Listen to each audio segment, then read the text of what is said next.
Bloomington's American Legion post is the largest in the state, but most of its members are now in their 80s and 90s. Leaders say they're worried about the Legion's future if they can't attract younger veterans. Ethan Sandweiss has more. Adorned with flags and insignia, the bar at American Legion Burton Woolery Post 18 has veterans lining up for drinks at lunchtime on Friday. Some of them are here with their grandkids and wives. Early this month, Post 18 Commander Mike Farris said the American Legion isn't just a place for vets to buy cheap drinks. Mainly, we are a safe space for veterans, we'll put it that way. They can come up here and they know they've got people that know what they went through. At 65, Farris is one of Post 18's youngest members. He's been a member 27 years. With fewer young veterans getting involved, he's worried about its longevity. The World War II vets, I hate to say it, are almost gone. And Korea's and Vietnam are dropping off really fast. And none of the younger folks are interested in coming out here for whatever reason. Raymond Krebs replaced Farris as commander in late June. He's been active here for nearly 4 decades, but the 81-year-old wants to see someone young take the reins. I'm one of the old guys that needs to be put to rest.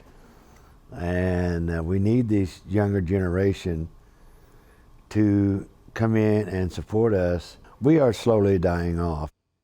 When Krebs got involved in leadership about a decade ago, he said Post 18 had over 1,300 members. Now he says its membership goal is 1,140. Fraternal societies have seen declining membership across the board, but the American Legion faces a unique demographic challenge. Fewer and fewer living Americans served in the armed forces. There were 16.5 million veterans in 2021, 11 million less than in 1990. Just this week, we have done 7 veterans' funerals. Only one of them has been a member so far. And that trend is getting worse. Krebs says that's not the only thing keeping young people from taking over.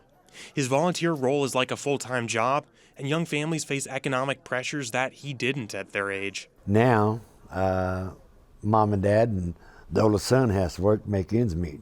Several Legion posts have closed in Indiana in the past few years. Many that remain only have a handful of members. Post 24 in Columbus discussed closing at a meeting earlier this month, although members decided against it. Local Legion posts assist veterans in the form of education, career assistance, finding housing, and paying bills. On a national level, the organization advocates for policy. That's why Farris is determined to keep his chapter running as long as it can. It's not looking real great, but we just need to adapt. We may or may not be in this building in 10 years, but we'll be somewhere. We're not going to close down. We'll be somewhere because we've still got to fight to keep the veterans' benefits going. The Bloomington Post at 1800 West 3rd Street is named in honor of Sergeant Burton Woolery, the first casualty from Monroe County in World War I. He was killed July 29, 1918, in France. For Indiana News Desk, I'm Ethan Sandweiss. Burton Woolery Post 18 turns 104 this year. It serves lunch and dinner to members as well as the general public.